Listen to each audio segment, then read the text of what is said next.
The text starts at 4:30, which is 4:32 on that computer, 4:30 on my phone. So we'll kind of read it in the middle. Okay, we'd like to welcome you to this session and let you know I've got the wrong page of instructions here, but the code of conduct is, of course, in the law. I'll continue to follow in this space and in online spaces.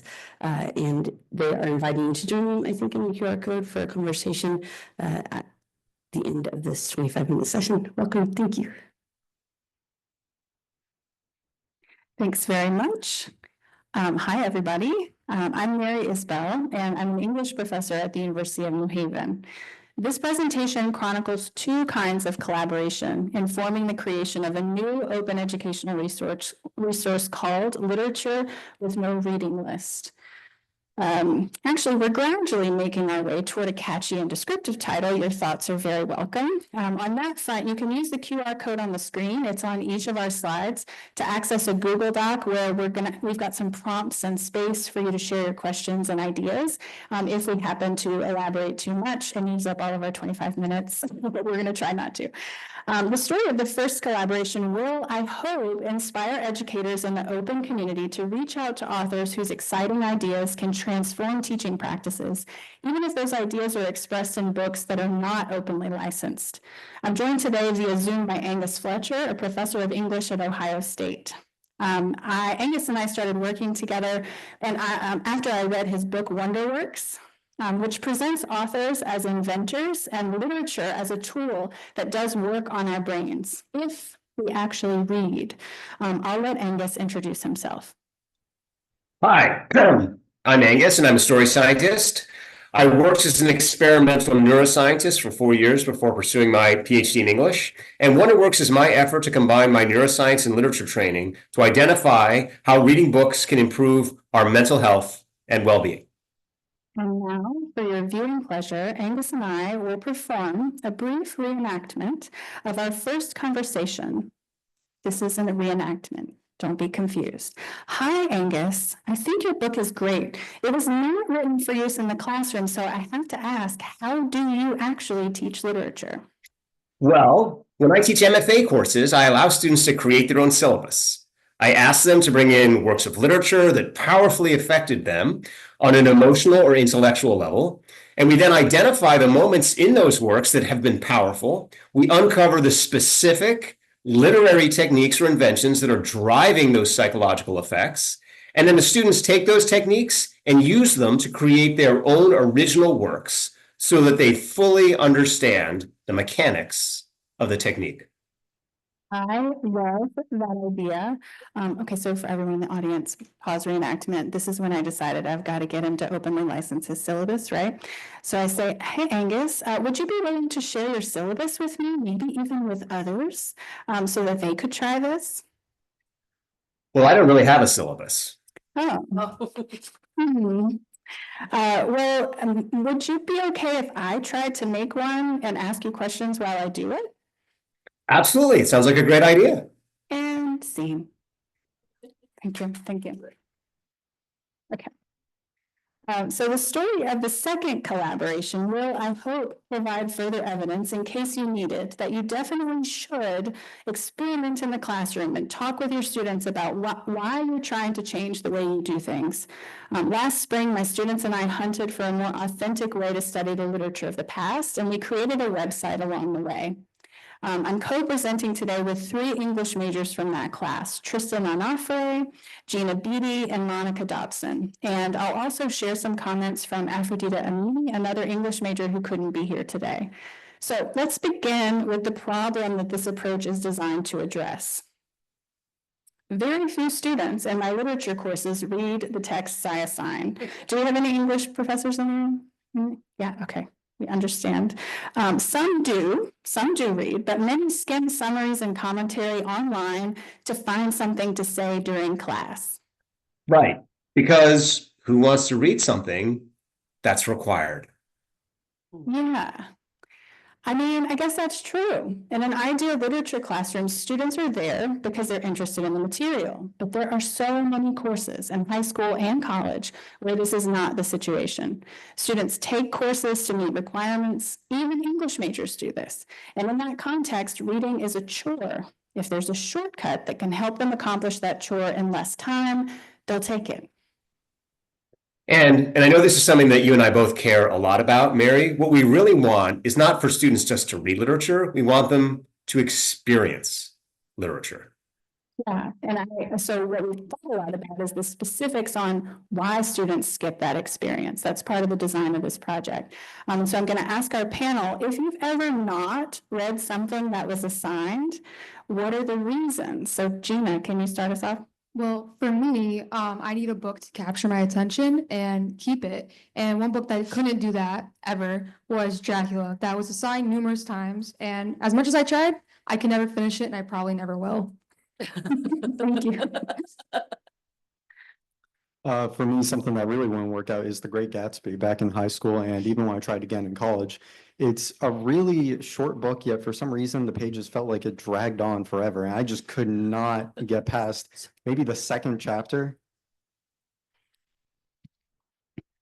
And my reticence is when I think, because I know we're going to all read the same material together, which I feel limits interpretation and possibilities of new ideas. So it kind of feels like I'm on the agreed upon analysis path. Love it. So I'm just going to break it to all of you because we've cracked the code, right? We figured it all out. Well, I'm sorry to share that we learned together last semester that even when students choose, it's still hard to read. Yeah, it's still hard to finish, even when you've chosen. But the key is the choosing, because if you've chosen it, then when you encounter a challenge, you're ready to face that challenge because it's a challenge that you set for yourself. And so this isn't to say, and I don't want to pretend that somehow allowing students to choose their own reading solves all the problems that we encounter in the literary classroom, but it is to say that if students choose the works, they are more likely to read more of them, and they are more likely to finish them. Exactly. And my revisions to the course have focused, so since kind of piloting and teaching it with them last spring, in collaboration with them, I've revised this for the book we're creating, and they've focused on helping students navigate the challenges typically encountered when reading literature from the past. So for me, that's 19th century literature, but it can be unfamiliar in lots of different ways. So this is actually the revised table of contents that will be published in the book, and I'm just going to run through it really quickly. The main concept that we've used here, and this Angus and I kind of brainstormed on together here, is that literature class, if you want people reading all different things, but you still want to have a conversation, then you choose things that are present in every work of literature, right? So we all can talk together about story world and how the stories that they've chosen have been selected or how have they been crafted. Similarly, plot, character, and narrative can function in that way. So what you see there is a sequence of assignments where students are choosing for each of those assignments, but we're talking together about common elements. So before though, we're gonna talk right now about how students' reactions to the assignments last spring helped me revise. So the first assignment in my course asked students to look closely at narration in a story that they had enjoyed in the past. I thought that was like such a straightforward way to do it. I knew what I wanted them to explore, and I wanted to just say, go explore. I didn't really know how to guide them to get there. So Monica helped me figure out what I was doing wrong by being honest about her frustration with the assignment. The story that I chose was the film The English Patient. And in recounting the narration, it was the beautiful love story of Almase and Catherine with flashbacks and descriptions of the nonlinear storytelling. You get it? Somewhere around there, I hit a wall. And that was because I was trying to fulfill the requirements of the assignment. And I struggled with isolating the narration, partly because I chose the medium of film as opposed to a piece of literature. And partly because writing in a blog format was new to me. So I had that familiar pang of backing into an assignment, which is a tried and true shortcut. All right, so I have changed many things about this assignment. So it's no longer focused just on how stories are narrated, but instead on guiding students through a process that will repeat throughout the semester. So I realized that I need to introduce this and then they need to return to it again and again. And that process is here. You start by selecting a story that, in this case, the Getting Started assignment prompted a memorable experience. You describe your experience, you classify it, you try to sort of say, what is that experience? Have other people had that experience with this work or with other works? You describe the features that prompted that experience, and then you try to determine what techniques created those features. And you can repeat that as many times as desired. So because I'm also asking students to create something totally unlike a typical English paper, I don't want an argument, I don't want citations. I've decided that I can grade the assignment pass fail, and that helps a lot as well. So I can say, just try. If you do, you'll get 100%. And this has really helped. And this semester when I'm using it, it's actually working a lot better. So I'll share Monica. I'll let Monica share. So though I was overwhelmed at first, it eventually clicked for me what Dr. Isbell wanted was to know what I was learning through my own exploration. And once I let myself explore, I made a lot of realizations. For the character assignment, I looked closely how character was created by Mark Greaney in his thriller, The Gray Man, next to Tolstoy's Anna Karenina. And I described the experience as an exercise of my own reconnaissance. Greaney's books are not unlike those in many successful authors where the formula is employed and there's an audience, fan base, but it's not really my type of literary work. I won't disparage that work by any means, but the assignment was no longer in my way because I was exploring new aspects of my experiences and responses to the reading.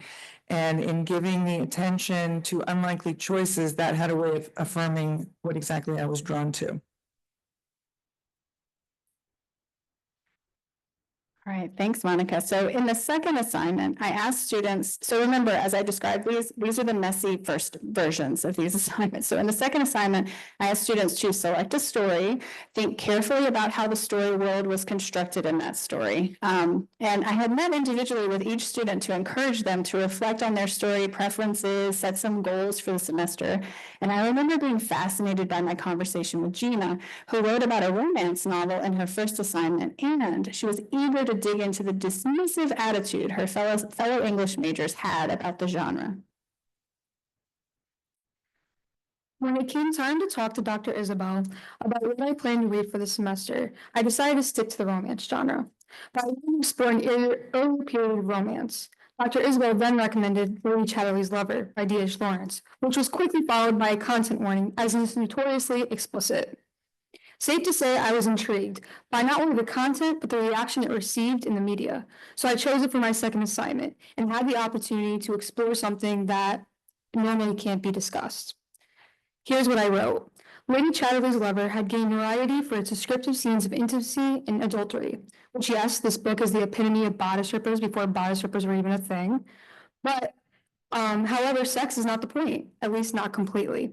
From the first 5 pages I read, I can instantly see that this was not a book simply about the sexual desires or the needs of the characters, but more so what that intimacy represented.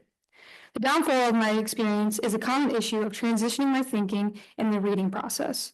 When I read 21st century novels, the actual act of reading doesn't need as much effort. However, when transitioning to reading a novel for class, I forgot to consider how long it typically takes me to make that transition. For this reason, I didn't end up finishing the novel. And I knew she didn't because she was comfortable telling me that because I had set up a class where that was the case. So this was the point in the semester when in a meeting with Angus, I said, I'm not sure this is going to work. What if the thing they select is too hard for them to navigate? How am I going to help them, all of them, if they're all reading different things, some of which I haven't read, right? Well, you'll be tempted to be a tour guide, but don't do it. Instead, teach your students how to navigate those unfamiliar texts on their own. Because if you offer to be their tour guide, they will be happy to let you do it. And they will skip the important step of learning how to navigate things on their own. this was like very important intervention because I felt that sort of need to do what we think we need to do as English professors. And this is where our metaphor of the journey came from. So you can take a cruise or hire a tour guide when visiting a new country, or you can experience the confusion that comes when the language and customs are unfamiliar and let that confusion lead to curiosity.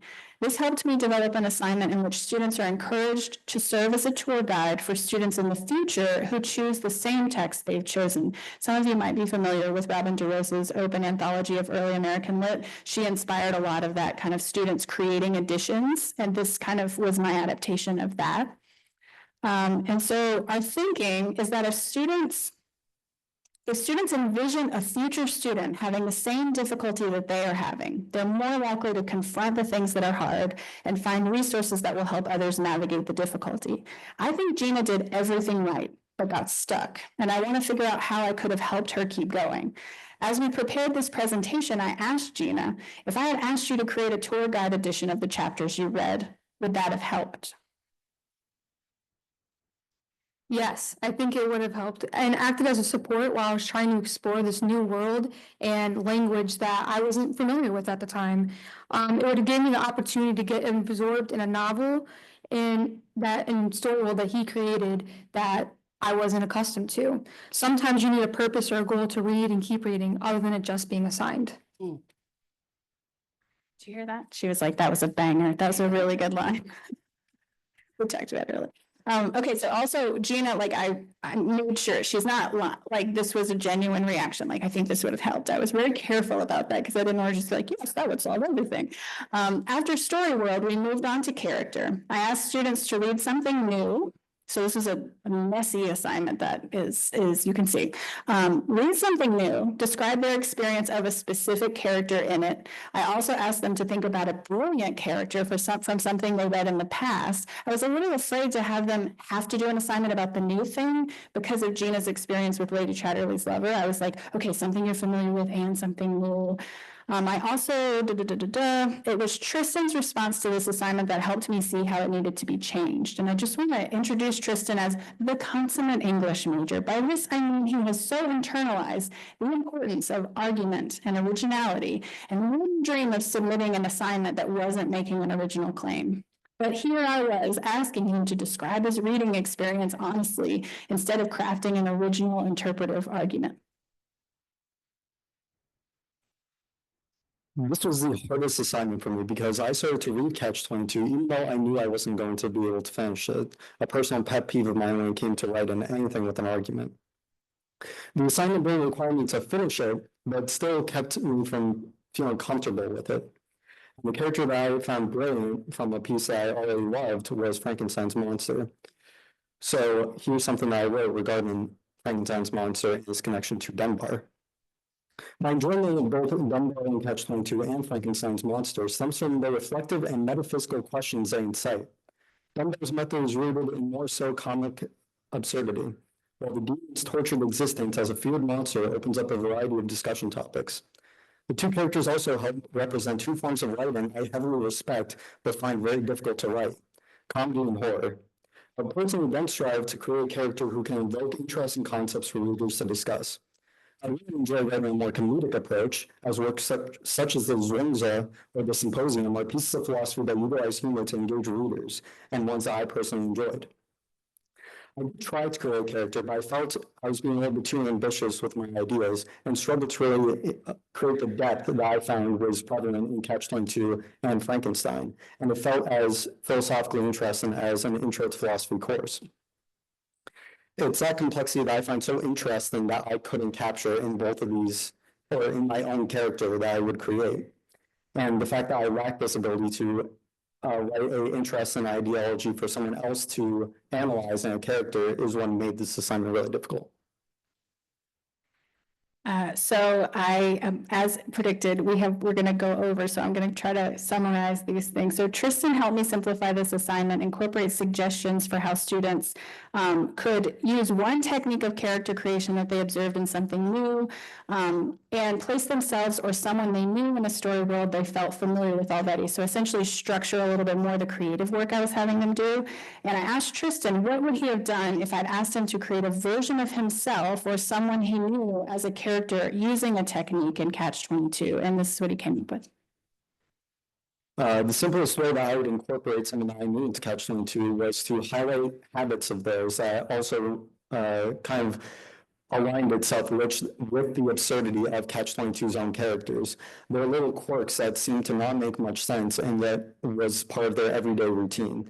To highlight that absurdity in a similar way as Dunbar does, seems to create a very interesting character that can easily pull people into them and create interest, even if they only appear for a couple paragraphs.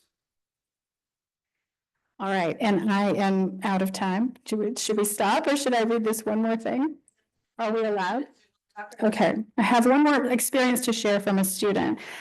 So for the final assignment, my student Aferdita, her experience stayed with me because she really did the thing that I've always kind of hoped students would do with this kind of approach. She worked through her reaction to Hemingway's Hills Like White Elephants. And this is what I want every time, right? So she wrote this. The story was not difficult. However, it did leave me thinking about what certain things might mean. Since it happened to be a short story, I read it about 3 times and took something new each time. Each time I read this passage, I found myself angry with Hemingway and angry with the nameless male character. And then in a reflection at the end of the semester, this is what she was saying. I felt violated on behalf of women. Hemingway knew he could get a reaction. He was calculated when he wrote this. He knew what he was doing. I directed my anger at Hemingway. But those emotions could have been directed at something else. The fact that Hemingway got that reaction means he's a good author. You not only need to understand works as a reader, but you also need to understand works as an author. I think this class has provided me with a better insight into how to divide the two. I think I discovered what it's like to read things and ask myself why the author would add that into their piece, finding a reason instead of just judging and disregarding it as a whole, which I would say my students typically were doing. I'll end by sharing something Aferdita shared last week as we met to discuss this presentation. In the past, she said I was intimidated by reading Albert Camus, and I didn't want to take it on, but I've just started reading Camus on my own and I'm enjoying it. I was like, oh, in a class? And she was like, no, by myself. And that's like what we want. So we'll end with that. Thanks.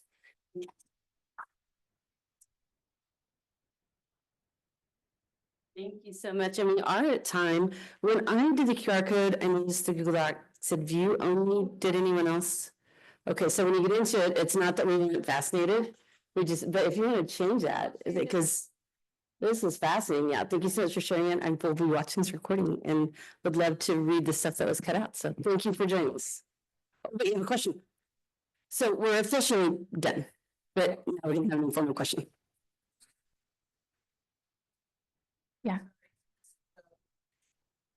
Yeah, so the book, yep, go ahead.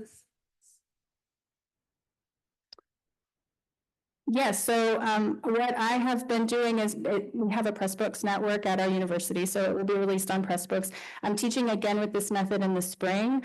I'm using a little bit of it now, but in the spring, this book will be up on our Pressbooks network and it will be updated, yearly probably as I keep changing things. But yeah, that will be available. And once I get the QR code, I thought it was so clever. So I'll fix it. I'll make that so that the QR code, because what I put in there is a way for you to indicate if you want me to let you know when it's published. Thanks. Thank you. All right. Thanks.